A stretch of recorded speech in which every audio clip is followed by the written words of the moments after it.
1. An instructor teaching ALU instruction sequencing wants to improve adult learners' transfer of skills. Which approach best supports this? A. Memorization drills on opcode lists. B. Scenario-based problem sets simulating CPU decision paths. C. Silent reading of hardware manuals. D. Instructor-only demonstrations without learner interaction. 2. When evaluating mastery of logic gate functions within an ALU, which assessment method best measures higher-order thinking? A. Matching terms to definitions. B. Having learners design and justify a custom logic circuit. C. A true-false quiz. D. Rewriting lecture notes. 3. What instructional strategy most effectively supports adult learners struggling with binary arithmetic overflow rules? A. Increasing workload until mastery occurs. Using visual carry overflow diagrams paired with applied exercises. C. Allowing learners to skip overflow topics. D. Teaching overflow only through verbal explanation. 4. A mentor helping a trainee understand ALU flags, zero, carry, overflow, should first A. Provide only textbook definitions. B. Diagnose the trainee's prior knowledge of bitwise operations. C. Assign a long written essay. D. Avoid asking questions to prevent confusion. 5. In curriculum design for ALU 101, which element best ensures alignment with learning standards? A. Randomly selected content. B. Clear performance outcomes tied to computational thinking benchmarks. C. Unstructured experimentation.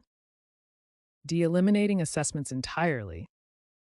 6. To support adult learners' motivation when covering complex Boolean logic, an instructor should A. Emphasize real-world CPU applications to highlight relevance. B. Repeatedly review rules without context. C. Avoid learner questions. D. Only use abstract symbolic notation. 7. When evaluating an ALU computation lab, which rubric criterion best measures applied competence? A. Neatness of handwritten notes. B. Accuracy of operations and justification of logic decisions. C. Attendance record. D. Textbook citation format.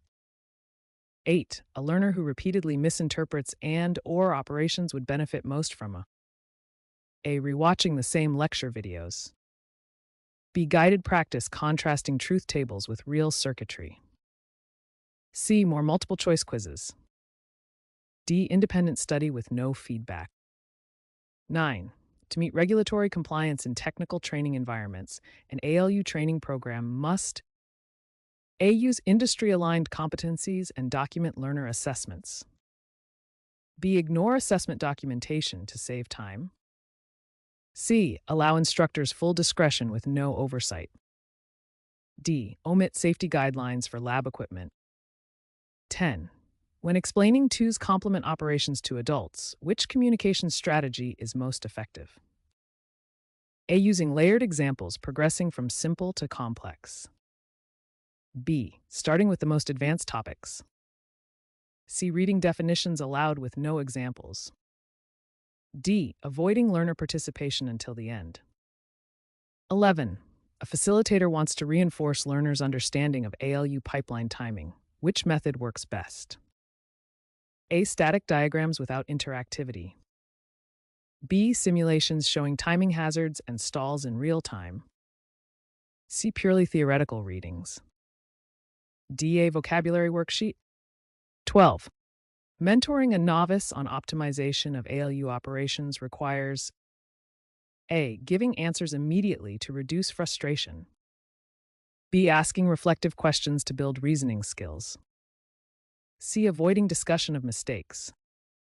D. Providing no practice tasks. 13. To evaluate if learners can compare combinational versus sequential logic, the instructor should use A. A discussion requiring learners to analyze timing dependencies. B. A simple matching test. C. A spelling quiz on terminology. D. Writing notes aloud. 14. When learners must practice designing arithmetic circuits, which teaching method supports adult learning principles? A. Open-ended labs with instructor feedback loops. B. Relying only on final exams. C. Assigning textbook reading only. D. Eliminating peer collaboration. 15. A common challenge in teaching ALU shift operations is cognitive overload. What reduces it? A. Chunking instruction into micro steps with practice in between. B. Presenting all shift types at once.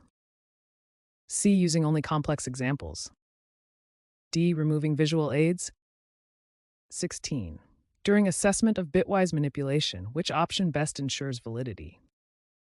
A. Questions aligned to targeted competencies and real CPU operations. B. Randomized unrelated question. C. Only opinion-based questions. D. Assessing unrelated digital theories. 17. When explaining signed versus unsigned operations, the instructor should A. Use number lines and binary representations together. B. Avoid visual aids. C. Only assign reading. D. Skip examples to save time. 18. A curriculum developer designing an ALU course should prioritize A. Scaffolded learning progressions aligned with computational difficulty. B. Randomly distributed topics. C. Memorization-only activities. D. Removing learning objectives. 19. Adult learners analyzing conditional branching based on ALU flags benefit most from A. Case studies modeling real decision paths. Pure memorization of jump codes. C. Silent reading of processor manuals. D. Unguided experimentation. 20. When conducting a skills check, an instructor asking learners to explain why an ALU flag was triggered is assessing A. Conceptual reasoning and diagnostic ability. B. Copying ability. C. Penmanship. D. Attendance. 21. In a mentoring session about ALU modular design, the mentor should A. Encourage the learner to articulate understanding as they work. B. Provide no chances for questions. C. Do the task entirely for the learner. D. Only lecture without interaction. 22. An ALU exam evaluating adult learners should prioritize A. Higher-order tasks such as circuit analysis and logical justification. B. Random trivia. C. Unrelated programming facts. D. Only rote memorization. 23. A learner who understands theory but struggles in hands-on labs needs A. Guided practice with scaffolding and real-time corrections. B. More lectures only. C. To work alone without feedback. D. To skip labs until theory mastery improves. 24. When assessing learners' ability to convert between bases, validity increases when A. Assessment mirrors real CPU applications of base systems. B. Questions are unrelated to course outcomes. C. Only verbal questions are used. D. Learners are not allowed to show their process. 25. To strengthen communication of complex ALU concepts, an instructor should A. Use analogies connecting digital logic to familiar real-world systems. B. Avoid analogies to prevent simplification. C. Speak in highly technical jargon only. D. Minimize learner questions. 26. When revising a unit on Boolean simplification, a curriculum designer should ensure A. Tasks progress from identifying patterns to simplifying full expressions. B. Only advanced problems are given. C. Patterns are not discussed. D. Learners are not allowed to reflect. 27. A learning module requiring learners to debug logic circuits supports which adult learning principle? A. Engagement through authentic problem solving. B. Passive listening only. C. Memorization without context. D. Avoidance of real-world complexity. 28. An instructor who uses peer teaching during ALU computations is leveraging A. Social learning to reinforce conceptual clarity. B. An unstructured approach without purpose. C. An assessment method only. D. A strategy that decreases comprehension. 29. In evaluating performance on an ALU timing exercise, which feedback is best for adult learners? A. Specific, immediate, and tied to performance criteria. B. Generic praise. C. Delayed, vague feedback. D. No feedback unless requested. 30. A novice confused by XOR operations needs A. Guided comparisons showing XOR differences from OR and AND. B. More memorization without examples. C. Only symbolic notation. D. A. Written list of definitions. 31. A compliant technical training program must A. Document outcomes, assessments, and instructor qualifications. B. Avoid tracking progress. C. Eliminate learning objectives. D. Remove competency standards. 32. When teaching microoperations sequencing within the ALU, the best approach is A. Sequential animations showing each microstep.